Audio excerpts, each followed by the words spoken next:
मैं महेश विश्वकर्मा, सरस्वती ज्ञान मंदिर इंटर कॉलेज जालौन, प्रवक्ता रसायन विज्ञान। छात्रों, जैसा कि मैंने पिछले लेक्चर में आपको ठोस अवस्था के बारे में समझाया था, उसी का नेक्स्ट टॉपिक है क्रिस्टल जालक और एकक कोशिका। कॉन्सेप्ट है क्रिस्टल जालक और एकक कोशिका, या इसको कहते हैं यूनिट सेल। इसके बारे में बताएंगे। तो आपको ये देखना है कि क्रिस्टल जालक क्या होता है, या इसको कहते हैं यूनिट सेल। तो सबसे पहले बात करते हैं क्रिस्टल जालक क्या है। क्रिस्टल जालक किसे कहते हैं, क्रिस्टल जालक कैसे होते हैं। तो क्रिस्टल जालक की परिभाषा होती है कि पदार्थ के विभिन्न अवयवी कण, पदार्थ के विभिन्न अवयवी कण या क्रिस्टलीय ठोस के विभिन्न अवयवी कण जो द्रव्यम में या आकाशीय में एक निश्चित ज्यामितीय व्यवस्था में उपस्थित रहते हैं, क्रिस्टल जालक कहलाते हैं। ठीक है, जैसे मान लीजिए क्रिस्टल जालक आप लीजिए NaCl का। मैं आपको NaCl का फिगर बनाता हूँ, वो फिगर के माध्यम से बताएंगे कि यूनिट सेल क्या होती है। ठीक है, तो क्रिस्टल जालक तो आपको पता होगा कि क्रिस्टल जालक क्या होता है। किसी भी क्रिस्टलीय ठोस में विभिन्न अवयवी कणों की एक निश्चित ज्यामितीय व्यवस्था को क्रिस्टल जालक कहते हैं। इधर देखिए, फिगर अच्छी देखिए, ये ऐसे बनाना है।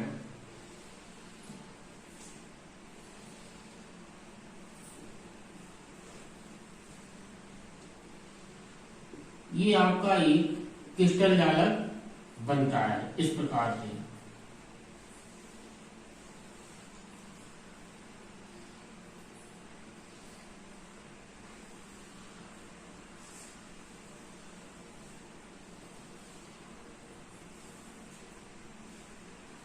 ये आपका एक क्रिस्टल जालक की संरचना तैयार होती है।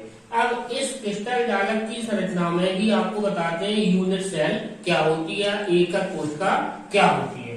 तो एकक कोशिका की परिभाषा होती है संपूर्ण क्रिस्टल जालक की वह सूक्ष्मतम इकाई, संपूर्ण क्रिस्टल जालक की वह सूक्ष्मतम इकाई जिसकी बार बार पुनरावृत्ति करने से जो संपूर्ण क्रिस्टल जालक की संरचना को व्यक्त करती है, एकक कोशिका या यूनिट सेल कहलाती है। जैसे जो इतना हमने भाग रंग दिया है, ये आपकी एक यूनिट सेल होती है।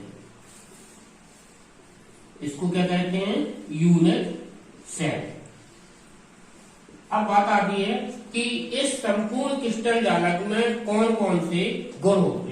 तो क्रिस्टल जालक का प्रत्येक बिंदु उसका एक जालक स्थल होता है। क्रिस्टल जालक का प्रत्येक बिंदु, ये वाले कॉर्नर के जो प्रत्येक बिंदु होते हैं, ये जालक स्थल कहलाते हैं।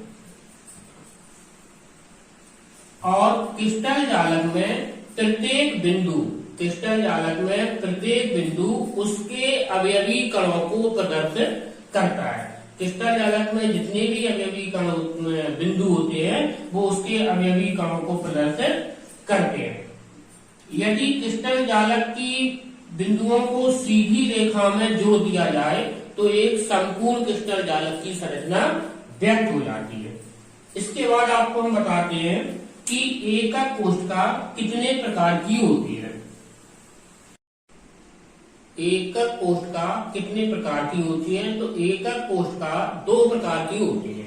नंबर 1 होती है सरल एकक कोशिका, नंबर 2 होती है केंद्रित एकक कोशिका। जैसे कि एक एकक कोशिका बनाते हैं, ये घन बनाते हैं ऐसे, ठीक है, इसको ऐसे जोड़ देते हैं, यहाँ जोड़ते हैं, यहाँ जोड़ते हैं और यहाँ जोड़ते हैं।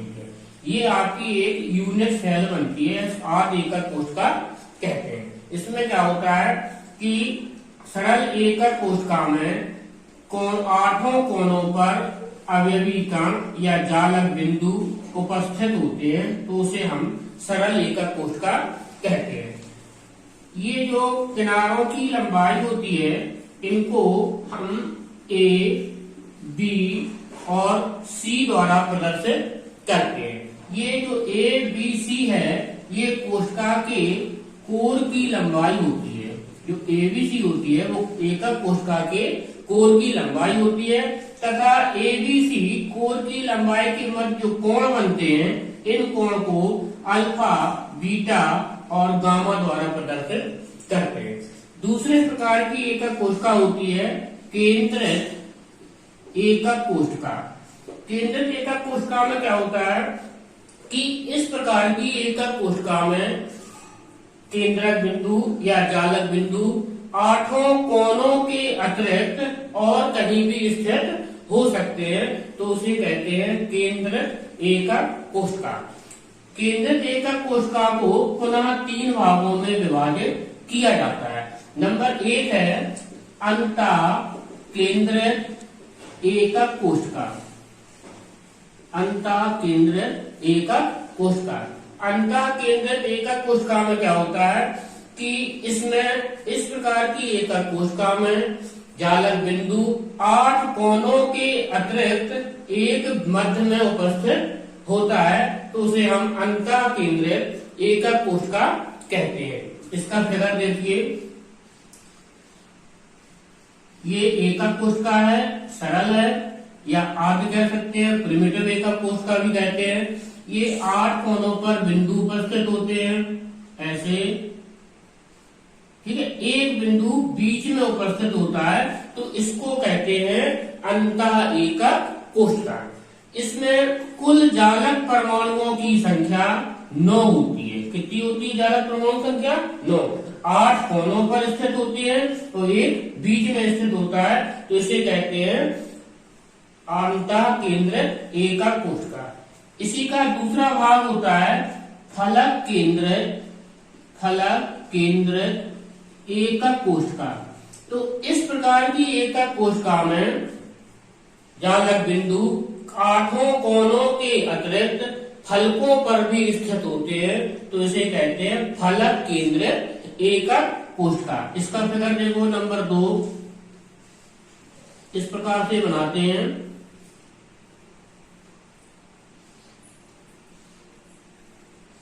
ऐसे बनाते हैं, ठीक है। ये 8 कोनों पर जालक बिंदु उपस्थित होंगे, ठीक है, और इसके अतिरिक्त फलक भी फलक दोनों फलकों पर भी उपस्थित होते हैं। तो इसमें कुल उसकी संख्या होती है परमाणुओं की 14। कितनी होती है? 14। कैसे होती है 14? देखो 1, 2, 3, 4, 5, 6, 7, 8, 9, 10 और 2 विपरीत फलकों पर 14, ठीक है। इसके बाद तीसरी आती है अंत केंद्रित एकक कोशिका। अंत केंद्रित एकक कोशिका में क्या होता है कि इस प्रकार की एकक कोशिका में अवयवी कण 8 कोनों के अतिरिक्त 2 विपरीत फलकों पर भी स्थित होते हैं। थोड़ा सा डिफरेंट है, इसमें प्रत्येक फलक पर स्थित होते हैं और अंत केंद्रित में विभिन्न फलकों पर उपस्थित न होकर के केवल आमने सामने यानी कि विपरीत फलकों पर उपस्थित होते हैं। इसका फिगर देखिए, ऐसे एकक कोशिका बनाई। अब इधर देखिए 8 कोनों पर, जैसा कि आपको बताते रहे हैं 8 कोनों पर ये स्थित है, 8 कोनों पर ये स्थित हो गए। अब विपरीत फलक, अगर हम इस फलक पे केंद्र बिंदु बनाते हैं तो इसका विपरीत फलक जस्ट नीचे वाला इधर होगा। इसमें कुल परमाणुओं की संख्या होती है 10, ठीक है। अगर हम ये वाला फलक नहीं लेते हैं, इस साइड का फलक लेते हैं तो यहाँ पर बनाएंगे तो इसमें कुल परमाणुओं की संख्या कितनी होगी? 10।